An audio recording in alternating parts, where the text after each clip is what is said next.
మనం ముందు వీడియోలో న్యూమాటిక్ సిస్టమ్స్ గురించి నేర్చుకున్నాం.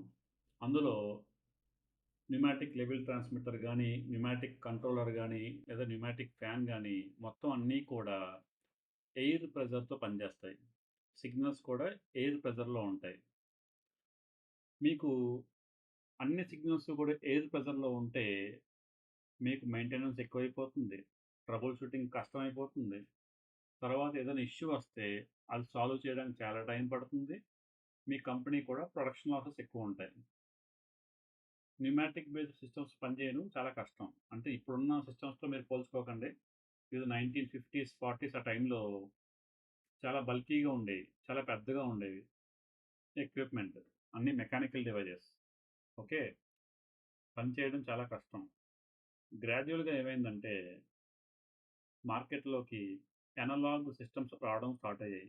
Analogue based devices, transmitters, controllers ఇలాగా రావడం స్టార్ట్ అయ్యేటప్పటికి 1950స్ లేదా 60స్ ఆ రేంజ్‌లో స్టార్ట్ అయినియి. ఇయర్స్ అనేవి ఎగ్జాక్ట్‌గా ఎవరికీ తెలీదు. రఫ్‌గా చెప్తున్నాను. ఓకే. కాన్సెప్ట్ చూడండి మెయిన్. అనలాగ్ సిస్టమ్స్ ఎప్పుడైతే రావడం స్టార్ట్ అయ్యాయో, అప్పుడు కొత్తగా వచ్చే ప్లాంట్స్ న్యూమాటిక్ సిస్టమ్స్ బదులు అనలాగ్ సిస్టమ్స్ ఇన్‌స్టాల్ చేయడం ట్రై చేశారనమాట. అవి ప్రిఫర్ చేశారు. వాళ్ళేం చేశారంటే గనుక కొత్తగా వచ్చే ప్లాంట్‌లు ఈ న్యూమాటిక్ లెవెల్ ట్రాన్స్‌మిటర్లంతా తీసేసి అనలాగ్ లెవెల్ ట్రాన్స్‌మిటర్లు యూజ్ చేయడం మొదలెట్టారనమాట. ఈ అనలాగ్ లెవెల్ ట్రాన్స్‌మిటర్లు అవుట్‌పుట్ ఏమిస్తది? 4-20 మిలియాంప్ ఇచ్చేవి. ఓకే. తర్వాత ఈ న్యూమాటిక్ కంట్రోలర్ పనిచేయదు. ఎందుకని? ఇది మెకానికల్ డివైస్. ఇది ఏమిస్తుంది? Analog level transmitter output current ఇచ్చేది. ఇప్పుడు ఈ న్యూమాటిక్ కంట్రోలర్ తీసేసి అనలాగ్ సిస్టమ్ ఇన్‌స్టాల్ చేశారు. ఇది అనలాగ్ కంట్రోలర్ అయ్యుండొచ్చు. Single loop controllers. నేను సింపుల్‌గా పీఎల్‌సీ అంటాను. కానీ నిజంగా అయితే పీఎల్‌సీస్ కాదు. దీనికంటే పీఎల్‌సీకి ముందు వేరేవి ఉండేవి. మన కాన్సెప్ట్ చూడండి main. PLC. Okay. PLC output ఏంటి? Electrical output. కరెంట్, వోల్టేజ్ అలాగా. కానీ న్యూమాటిక్ ఫ్యాన్‌కి ఏం కావాలి? 3-15 పీఎస్‌ఏ కావాలి. అందుకని ఏం చేశారంటే ఈ మొత్తం లూప్ అంతా కూడా అనలాగ్‌కి సంబంధించినవి పెట్టేవారు కొత్తగా వచ్చే ప్లాంట్‌లో. సో, ఇది తీసేసి ఎలక్ట్రికల్ కంట్రోల్డ్ ఫ్యాన్ పెట్టారనమాట. సో, ఈ విధంగా కొత్తగా వచ్చే ప్లాంట్‌లన్నీ కూడా న్యూమాటిక్ సిస్టమ్స్ ఆపేసి అన్నీ కూడా అనలాగ్ సిస్టమ్స్, అనలాగ్ డివైజెస్‌తో రీప్లేస్ చేశారు. ఓకే. ఈ విధంగా వాళ్ళందరూ కూడా అప్పట్లో ఉన్న లేటెస్ట్ టెక్నాలజీకి అప్‌గ్రేడ్ అయ్యారు. ఇక్కడి వరకు బానే ఉంది. కానీ మీరు అబ్జర్వ్ చేస్తే గనక కొత్తగా వచ్చే ఇండస్ట్రీస్ తక్కువుంటాయి. ఆల్రెడీ రన్నింగ్‌లో ఉన్న ప్లాంట్స్ మొత్తం ప్రపంచం మొత్తంలో చాలా ఎక్కువుంటాయి. అంతే కదా! కొత్తగా కట్టేవి తక్కువుంటాయి. ఆల్రెడీ రన్నింగ్‌లో ఉన్నయి ఎప్పటినుంచో రన్నింగ్‌లో ఉన్నయి ఎక్కువుంటాయి. ఇప్పుడు కొత్తగా వచ్చే ప్లాంట్‌కైతే ఆప్షన్ ఉంది. వాళ్ళు అయితే న్యూమాటిక్ ఎళ్ళొచ్చు. లేదంటే ఎనలాగ్ రావచ్చు. ఎనలాగ్‌కొస్తే కొంచెం బడ్జెట్ పెరుగుతుంది. డబ్బులెక్కువవుతాయి ఖర్చు. న్యూమాటిక్‌కెళ్తే ఖర్చు తక్కువైనా లాంగ్ టర్మ్‌లో maintenance, trouble shooting, plant down time ఇయన్నీ కన్సిడర్ చేస్తే దీనికన్నా ఎక్కువ అవుద్ది కాబట్టి కుదిరినంత వరకు అందరూ కూడా అప్పట్లో అనలాగ్‌కొచ్చేసారు.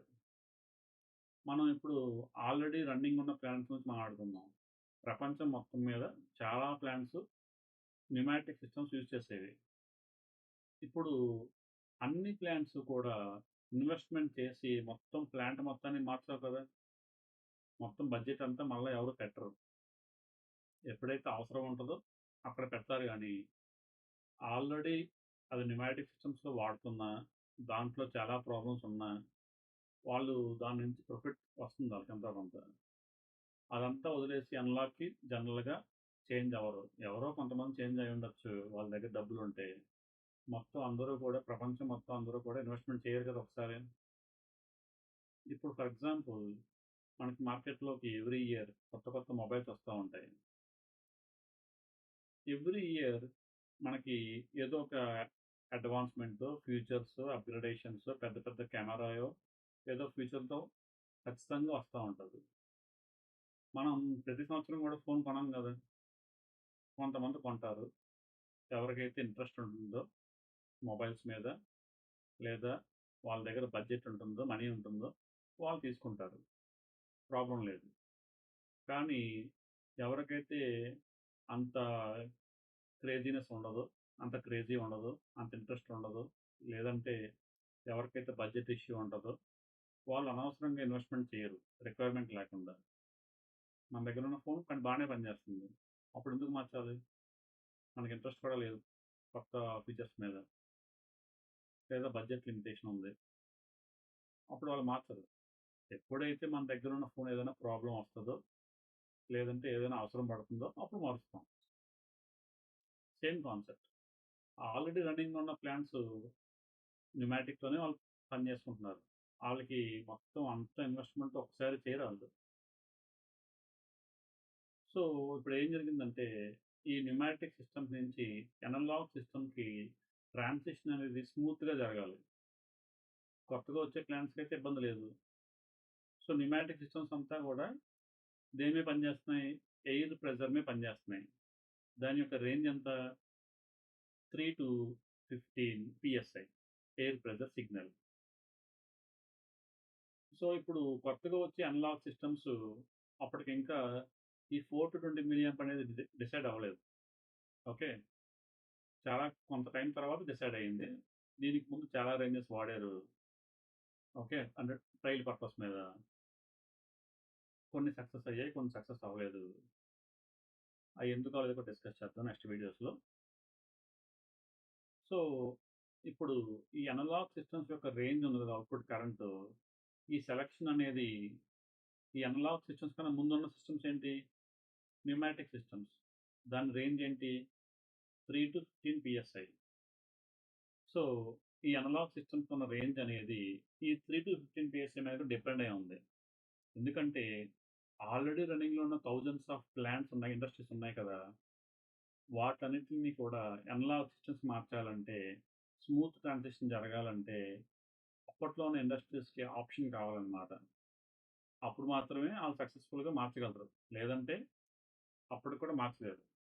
ఈ ట్రాన్సిషన్ అనేది న్యూమాటిక్ నుంచి అనలాగ్‌కి మారడం అనేది ఒక్క రోజులో జరగలేదు. కొన్ని సంవత్సరాలు పట్టింది. మొత్తం ట్రాన్సిషన్ మొత్తం ప్రపంచం మొత్తం అవ్వడానికి. కొన్ని సంవత్సరాలే పట్టింది. చాలా సంవత్సరాలు పట్టింది. వాళ్ళు ఏ విధంగా మేనేజ్ చేశారు? ఓకే.